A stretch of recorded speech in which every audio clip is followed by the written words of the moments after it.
Pardon my French here, my friends, but once you take the red pill about Social Security and you realize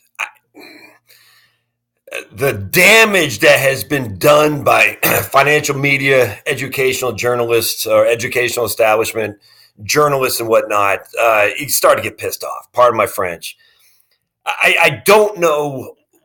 I don't know why everyone in that side of things is so down on Social Security. So I'm just going to share with it. It drives me insane. So sorry, I've got my hat on, still got my t-shirt. I haven't taken a shower yet this morning.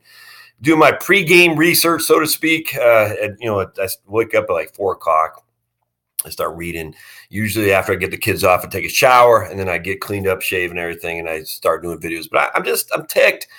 So I just got done watching a video by Chris Hogan. And I like Chris Hogan. Seems like a good guy. Generally speaking, I'm a fan of the Dave Ramsey stuff, generally speaking. Like PragerU, that's where Chris Hogan's thing came from on Social Security solvency and whatnot. And just the level of, is it ineptitude, ignorance? I don't know what it is. I frankly don't know what it is when it comes to Social Security. It boggles my mind. So the two main things that, going back to Chris Hogan's thing, one is that the average Social Security check is $1,700. I forgot what he said. He said and they did a study at Dave Ramsey about the retirement crisis. I don't think I have it up now. I think I got rid of it because it's just as pitiful.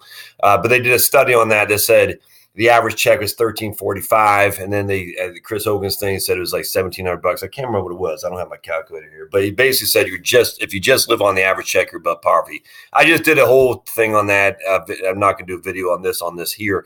I just did a whole email blog post about how that's just, and I actually posted on their own YouTube channel. It's just nonsense to talk like that. I mean, the average Social Security check affects Grandpa Jones, who's 90 years old, who's been on the system for 30 years, essentially, and Boomer Jane. It's just two completely different people. The average check has nothing to do because Grandpa Jones has been on it for so long. His check is minimal relative to Boomer Jane. It's got nothing to do with one another. Nothing. But then, as always is the case, and this, I'm telling you, I fell for this hook, line, and sinker before too. Oh my goodness, Social Security. We used to have 159 workers per every one beneficiary. Now we only have 3 or 4, whatever it is. This is what I want to share with you. So watch this. All right, so this is from Social Security Medicare tax rates from the socialsecurity.gov. This is the history of the tax rates of Social Security. All right, so if we have 159 people, and sorry about my voice being kind of scratchy. I was at the Atlanta Legends AAF game yesterday with my 2 boys, and we had a wonderful time. It's just a world of fun. And I'm pretty loud, as you probably attest to here on the YouTube channel. I don't hear that well, so I don't even know how loud I am, but I like to yell at the refs in a fun way. Hey, go back to Birmingham, refs, because they're playing the Birmingham Iron, and the refs are throwing all kinds of flags against the home team, and it's just fun. But anyway, it was a good time. If you ever get a chance, go to AAF, the Alliance of American Football. I loved it, and we had a great time. Of course, Legends laid a big fat egg. You got to punch the ball in. If you have first and goal 3 times, and you can only get 3 points out of it, you're doing something wrong. All right, so here's the tax rates of a percentage of taxable earnings. All right, so let's read this. It's historical. Social Security Old Age Survivors and Disability Insurance, OASDI, and that's your one. We'll talk about it. And the Medicare's Hospital Insurance, HI. Hospital Insurance is Part A of your Medicare. All right. Part B is for your docs. That's the premium you pay when you're on Medicare. So HI is your free Medicare. Part B is not free. You pay the premium for it. But they're financed by employment taxes.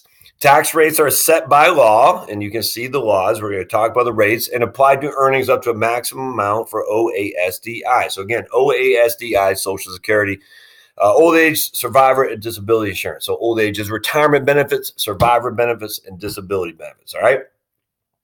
The rates shall reflect the amounts received by the trust funds. In certain years, the effective rate paid by employees, employers, and self-employed workers were less than the rate received by the trust funds, with a difference covered by the general revenue. All right, so we're going to go into this. So 1937, when FDR, the first, what he signed in 35, I guess, and I guess it got rolling in 37. I'm off by a year or two. I don't know. In this case, don't care. But the first was 1% of taxable earnings. All right, 1% of taxable earnings. So we had 159 workers per recipient. Well, they were only paying 1% of taxable earnings into the system. Then they raised it from 1950 to about 1955. It was about 1954, excuse me, is about 1.5. 1954 is 2, 2.25, 2.5. 1963, you can see 3 1/8. 1962. 1963 is 3.625, 3.8 in 1968. So remember, the number of employees might be going down. We're all going to die. The tax raise per employee is going up remarkably high, rightly or wrongly. You can say, well, they shouldn't do it. Okay, they shouldn't do it, but they are doing it. It's happening right now. There's no getting around it. So to live in reality, you have to recognize the fact that the Social Security system is taxing you a whole lot more than it did back in 1937. That way, when we only had 159 employees per one recipient, we're only paying 1%. Now it's 3 to 1 or 4 to 1, and we go down here and it's 6.2. That's what happened here. What all of a sudden happened here? You want to take a guess? That's HI, hospital insurance. That's Medicare, LBJ's law that took center stage, and that, of course, as every single federal government thing does, it grew beyond what anyone predicted. But here we are. So back in 1966, you had a 3.85% payroll tax for you and the employer, and then in 1966, you had basically 1/3 of 1% for HI, your Part A of hospital insurance. Scroll down here, we got 6.2. It's been like that since 1990. 6.2% payroll tax, of which your employer pays another 6.2. You pay 1.45, to which your employer pays another 1.45 for hospital insurance. Your total tax rate in this regard is 15.3.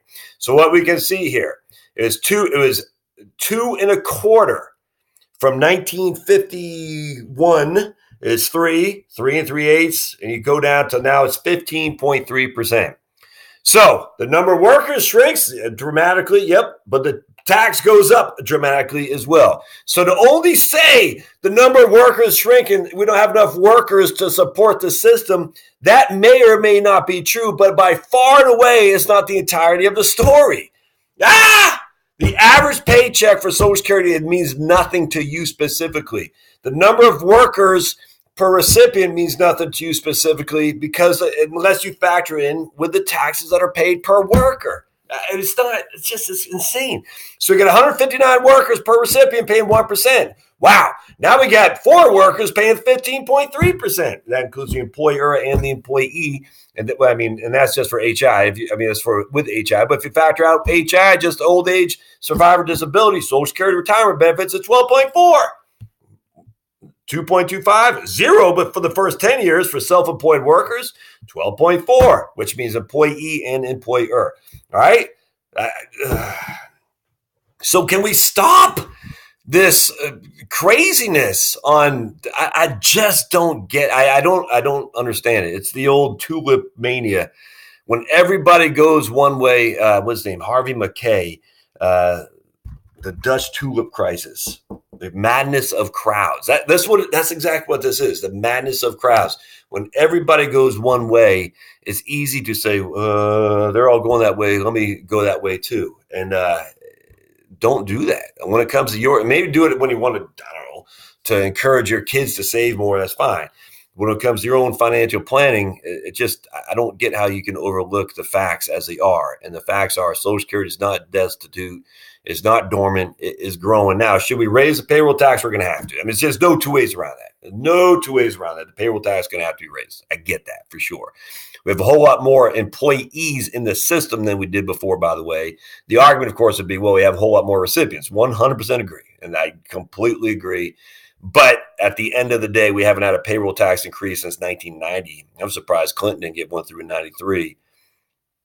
I guess Obama didn't. No, they had the IRMA for Medicare. And there will be, there's also going to be some some restrictions on how much you can. I mean, just there'll probably be what's the like for IRMA and Medicare means testing. There'll be some means testing on Social Security as well. If your income is above a certain threshold, you'll have a higher, I don't know, something with Social Security. You'll maybe a lower bend point. I have no idea, but they're going to raise payroll tax. You can see this a mile away. They're making more means tested. And they'll do that. And someone's going to do it. It's either going to be Republican, Democratic combination thereof. Hopefully, it's a bipartisan legislation. As much as that 1990 bill ruined George H.W. Bush because he did say, read my lips, no new taxes. He signed it. He got bamboozled by George Mitchell, not the hero George Mitchell, the snake George Mitchell from Maine, that they're going to cut. They're going to cut federal government spending, and they did. And Bush, as typical the case with the old mainstream Republicans, they said, okay, they thought they're going to deal with them with honor, and they didn't. And so he said, we went along for it. Read my lips, no new taxes. And he raised taxes without, and he caught that, lost him the election because a lot of those people who are Bush supporters who are adamantly against getting taxes if you're not going to reduce the deficit, they know he got bamboozled. Absolutely. And because of that, he went to Perot. Clinton got 43% of the vote. Bush got 37. I think Perot got 19. And that was the bulk of those were going to be Bush voters for sure, because people were so ticked off. They said, Bush, you raised the taxes, but you didn't cut the benefit. You didn't cut the spending. And certainly the deficit did not go down, not in the least. Not in the least. And so because of that, we're not going to support you because essentially you lied to us. You said there was going to be no new taxes. And if and you said if we are going to raise taxes, we're going to have to do it to cut the deficit, cut spending, and that did not matriculate. The same thing goes with Barack Obama. If you like your doctor, you can keep it. We're going to reduce premiums by $2,500. I mean, we're accustomed to this from our politicians on all sides. Bush, Obama. I mean, look, we're accustomed to it. This is bipartisan. It is what it is, which is why I hope it's bipartisan legislation in this regard to get Social Security a little bit more solvent, because it's a big deal, my friends, and there's going to be mean taxes. So for you on the right, of which I am one, again, I'm more up here than right. So if it's right like this, I'm not on the right in terms of here's, I don't know, the middle of the road. I'm like this to the northwest, no, northeast, I guess, above and to the right, which is I believe in freedom. Freedom without question. And I do not believe in some of the things on the right. I'm not going to get into it here, but I do believe we are now at a stage where Social Security is here to stay, is never going away. The vast majority of people on the right, as well as on the left, rely on it significantly. So let's get it fixed. Let's make it more reliable. But as we sit here today, my friends, don't fall for doomsday stuff. I just don't, which means any kind of numbers that solely show the averages. You got to just avoid the averages. Avoid it, because it just means nothing. So anyway, we're going to go take a shower. We'll clean up. We'll start the day with some other videos, and we'll see you guys next time. Thanks.